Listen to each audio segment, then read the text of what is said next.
یہ اللہ کے قریب ہو گئے اور مخلوق خدا کے دل میں ان کی محبت ڈال دی گئی.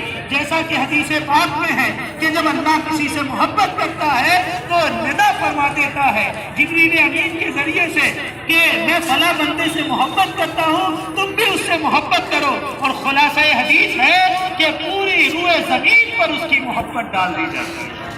لہذا الحمدللہ حافظ ملت کی محبت ہے کہ آج ہندوستان نہیں بلکہ ہندوستان سے باہر سے بھی لوگ جوخ در جوخ حضرت کے آستانے پر حاضر ہیں.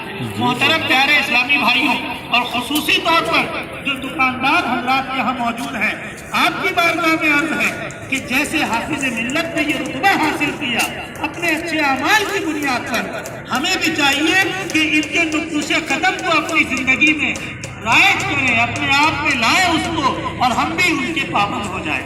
خصوصی طور پر نماز، کیونکہ نماز کے بغیر کوئی بھی عمل قابل قبول نہیں ہے. نماز اللہ کے نبی کی آپ کی ٹھنڈک ہے. اللہ کے نبی فرماتے ہیں الصلاۃ عماد الدین، نماز دین کا ستون ہے.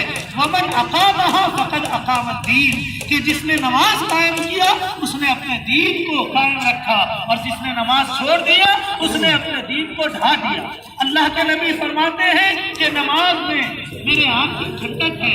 اللہ کے نبی صلی اللہ علیہ وسلم فرماتے ہیں نماز جنت کی کنجی ہے. ہمارے آقا صلی اللہ علیہ وسلم فرماتے ہیں نماز کی وجہ سے قبر میں روشنی ہوگی، نمازی پرصراط سے بجلی کی طرح گزر جائے گا، اور نمازی کو قیامت میں رسول اللہ کی شفاعت نصیب ہوگی، اور نمازی کو قیامت میں اللہ کا دیدار نصیب ہوگا. اور اسی کے برعکس جو نماز جان بوجھ کر چھوڑے، اللہ تعالیٰ اور اس کے رسول اس سے ناراض ہوتے ہیں. حدیث پاک ہے من ترک الصلاۃ متعمدا فقد کفر، کہ جو نماز جان بوجھ کر چھوڑے وہ کفر سے قریب ہو جائے.